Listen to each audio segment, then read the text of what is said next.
Hello YouTube, today we're going to clean up this old Trimo Spud Wrench. It looks like a monkey wrench, but it's all steel. Monkey wrenches me had a wooden handle.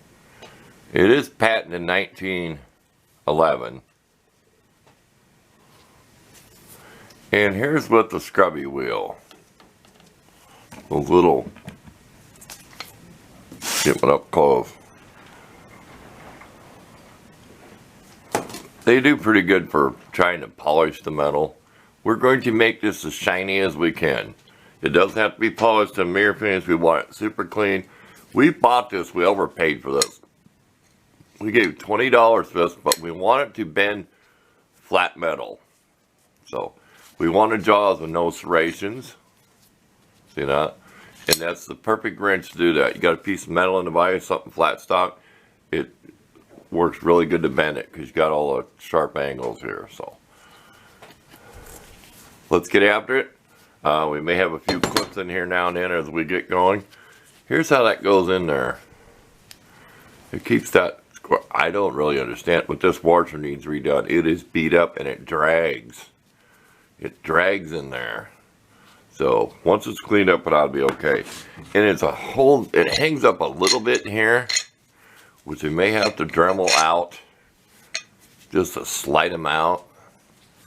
We don't want to take too much off. We don't want the wrench to be sloppy.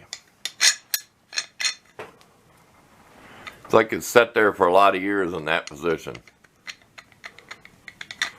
Here we go. We'll bring you back when we're done, and we'll probably in between we'll have a couple of clips. We always do something interesting. But got assortment of wire brushes.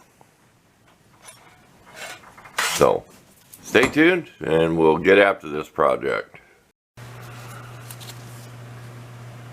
Okay, that's the best we're going to get with the wire brush. That's with the scrubby thing. And like this is wire brush only. That's the best we're going to get. We do plan on painting this black. We'll probably just spray some, my flat black is kind of semi-gloss, into a litter container, then brush it in there so it dries real fast. We do have like model car paint, but it's a lot faster if you just spray some paint into a lid and use a brush and fill it in, because it's more liquid. You can really get in there a lot. I mean, you can have it really watery and it's not going to be that thick of a paint, so you can really slop there, because we're not going to go back and highlight the letters or nothing. We just want this black in here because you're never going to get in there. You spend all day long with wire brush stuff. You're not going to get it smooth or anything. But we are going over to the vise with a file. We're going to clean up some of these problem areas in the slot with a file. We're not going to really touch these, maybe just a little bit here and then just to flatten it again. And we will not polish that or not. We'll just kind of take, see that? We'll just take that burr off. Stay in the frame. Don't get up too close. I had that problem getting up too close.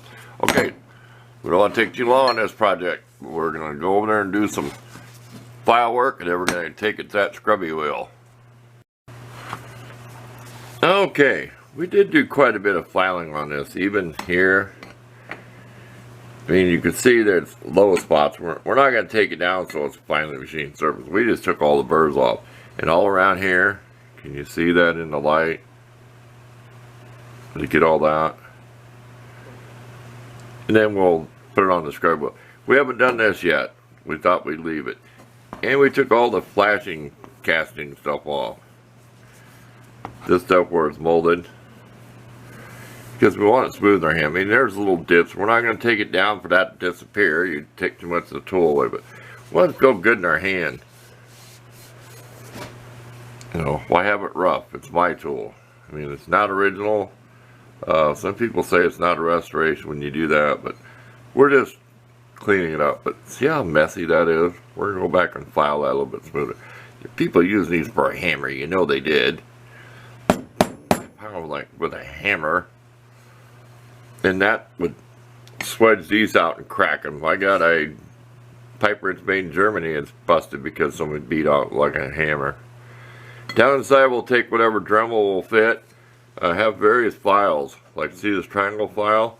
That works really good in tight spots like this. Because it was grabbing all through here when your wheel goes through. think you know what I mean.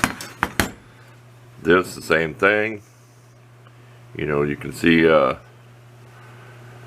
the marks and scrapes. I don't know if that's factory machining lines on there.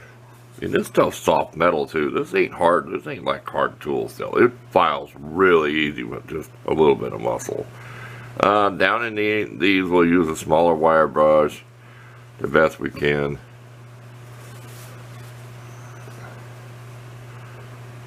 Keep it real quick. And this back here. I said, use this thing for a hammer. Get the other one. See? You know, people use it for a hammer.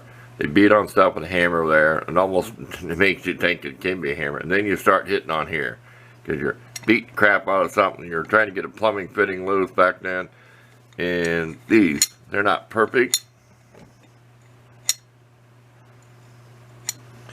but good enough for me to bend metal with. Okay, enough yakking about that. We're not coming back in until it's completely done, because these little clips add up too much time. But it is winter time. People tend to watch a little bit longer videos than they do in the summer. Spud. That's all I know what it is. I see another channel guy found. It's called a Spud Wrench. Trimo. You'll have pictures of that. Okay, back to work. Let's talk. Okay, here's the finished product. We kind of went on a line with the black down here a little bit, but this has my favorite shellac on it. I don't get paid to show any of this. Always put that in my video description. I did take pictures so you can see the lettering better, because I'm not going to go in here and scrape the paint off the top of the letters. It's going to be a working tool. This way it doesn't rust. I did not shellac this part where my fingers go. But it sure moves a lot better. It's a little bit catchy when you go out. Even though it's clean, it's just that's the way the threads are. And this weird washer that's got a square part on it. But you can tell it's kind of a little bit. It's just kind of how you run the thing. It closes a lot better. But there you go. It's a tool that won't rust real bad because it's got the shellac on it. And I wanted to keep it old looking. I didn't want no fancy colors on it. But this is shellac too, even on the threads. So there's no oil on there. Because I'm not going to use it all day like a plumber's tool. I'm going to set it to wherever and use it to bend metal and device. Use it to bend tin and metal. So here you go. I'll snap a couple photos of it. And like I said, I took pictures before I painted it where you can see the lettering. So thanks for watching.